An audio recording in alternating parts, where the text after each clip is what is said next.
ദേശീയ ചലച്ചിത്ര പുരസ്കാരം ഏറ്റുവാങ്ങുന്നതിന് മുൻപ് നടൻ വിജയരാഘവനെ നാം സംസാരിച്ചതാണ്. ഇപ്പോൾ അതിന് ശേഷം അദ്ദേഹത്തെ നമ്മൾ കാണുകയാണ്. എന്താണ് ഈ ഘട്ടത്തിൽ പറയാനുള്ളത്? ഒരുപാട് സന്തോഷം. ഇന്നലെ വരെ അവാർഡുണ്ട് പ്രഖ്യാപിച്ചു കഴിഞ്ഞപ്പോൾ ഒരു 1.5 മാസമായി. ഇപ്പോൾ കയ്യിലോട്ട് കിട്ടിയത് ഇന്നലെയാണ്. വലിയ സന്തോഷമുണ്ട്. മലയാള സിനിമയ്ക്ക് വലിയ അംഗീകാരമാണ് ലഭിച്ചത്. പ്രത്യേകിച്ച് മോഹൻലാലിന്, ദാദാസാഹിബ് ഫാൽക്കെ അത്തരത്തിൽ വലിയ പ്രശസ്തമായ ഒരു ചടങ്ങായി അത് മാറുകയും ചെയ്തു. എങ്ങനെയാണ് അതിനെ കാണുന്നത്? ഞാൻ വളരെ പ്രൗഡായിട്ട് നിന്ന് അത് മോഹൻലാലിന് കിട്ടിയെന്നുള്ളത് വലിയൊരു കാര്യമാണ്. എനിക്ക് തോന്നുന്നു ഫാൽക്കെ അവാർഡ് ഏറ്റവും കുറഞ്ഞ പ്രായത്തിൽ കിട്ടുന്ന ലാലിനാണ് തോന്നുന്നു. ലാൽ ഡിസേർവിംഗ് ആണത്.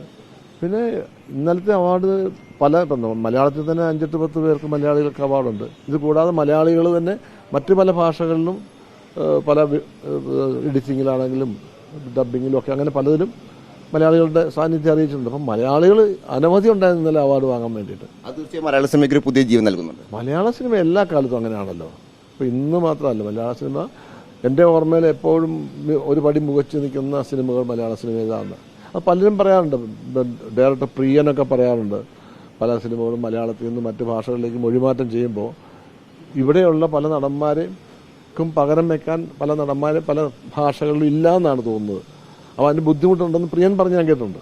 ഈ 50 വർഷത്തിനടുത്തായി മലയാള സിനിമയിലുണ്ട്. വിവിധ ജനറേഷൻപ്പെട്ട ആളുകൾക്കൊപ്പം അഭിനയിക്കുന്നു. ഇപ്പോൾ ലോകയടക്കമുള്ള പുതിയ സിനിമകൾ അഭിനയിച്ചിട്ടുണ്ട്. എന്താണ് ഒരു വ്യത്യാസം തോന്നുന്നത്?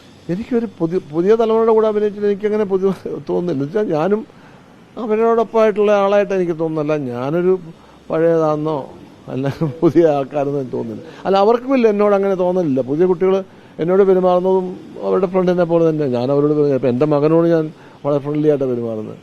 ആ പെരുമാറ്റം തന്നെയാണ് എൻ്റെ കുട്ടികളോട് ഇപ്പോഴത്തെ ഉള്ള തലമുറയോടും അങ്ങനെ തന്നെയാണ്. ഇപ്പോൾ ദില്ലിയിൽ സുരേഷ് ഗോപിയുടെ വസതിയിൽ ഒരു ബ്രേക്ക്ഫാസ്റ്റ് വേണ്ടി വന്നിരിക്കുകയാണ്. ഒരുമിച്ച് പല സിനിമകൾ അഭിനയിച്ചിട്ടുണ്ട്. ന്യൂദില്ലി സിനിമയിൽ ഒരുമിച്ച് അഭിനയിച്ചാണ്.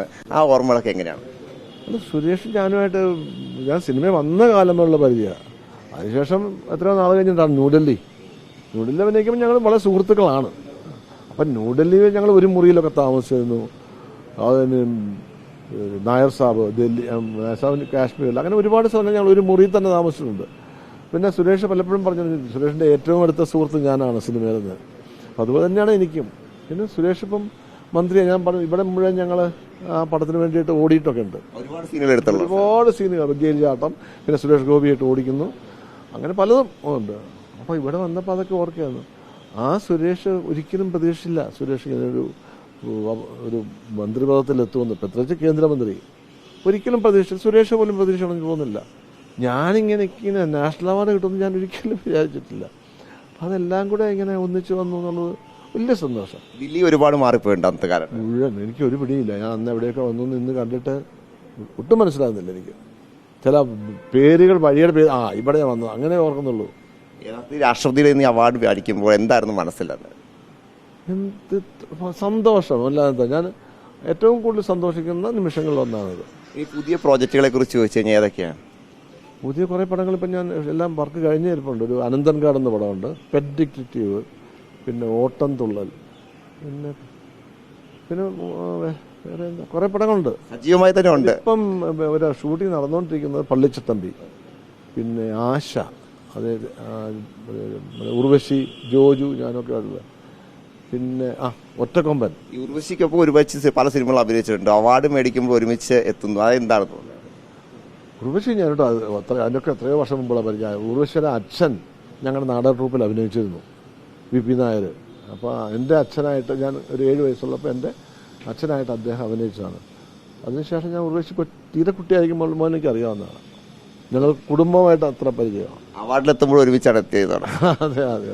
അല്ല, ഉർവശിക്ക് നേരത്തെ അവാർഡ് കിട്ടിയതാണ്. ഇത്തവണ എത്തുമ്പോൾ ഒരുമിച്ച് പ്രത്യേകതയുണ്ട്. എന്തൊക്കെയാണ് മറ്റ് ഇനി സിനിമാ വിശേഷങ്ങൾ പറയാം? ഇത് തന്നെ ജസ്റ്റ് ഞാൻ എൻ്റെ ജീവിതം സിനിമയായിട്ട് ബന്ധപ്പെട്ട് തന്നെയാണല്ലോ, അല്ലാതെ ഒരു ജീവിതം ഇല്ല. എന്താണെങ്കിലും നടൻ വിജയരാഘവൻ സജീവമായി തന്നെ പല സിനിമകളുടെ പേരുകൾ അദ്ദേഹം ഇനി വരാനിരിക്കുന്ന സിനിമകളുടെ കാര്യമൊക്കെ പറഞ്ഞു. അത്തരത്തിൽ സജീവമായി തന്നെ മലയാള സിനിമയിലുണ്ട്. ഒരുപാട് കഥാപാത്രങ്ങൾ ഇനി നമുക്ക് സമ്മാനിക്കാനുണ്ട്. എന്താണെങ്കിലും അതിനൊക്കെ ഒരു പ്രചോദനമാണ് ഈ ദേശീയ പുരസ്കാരം എന്ന കാര്യത്തിൽ യാതൊരു സംശയവുമില്ല. വീഡിയോ ജേർണലിസ്റ്റ് നന്ദു പെരാമ്പ്രയ്ക്കൊപ്പം reporter Noble Marikkaran, in reporter, Delhi.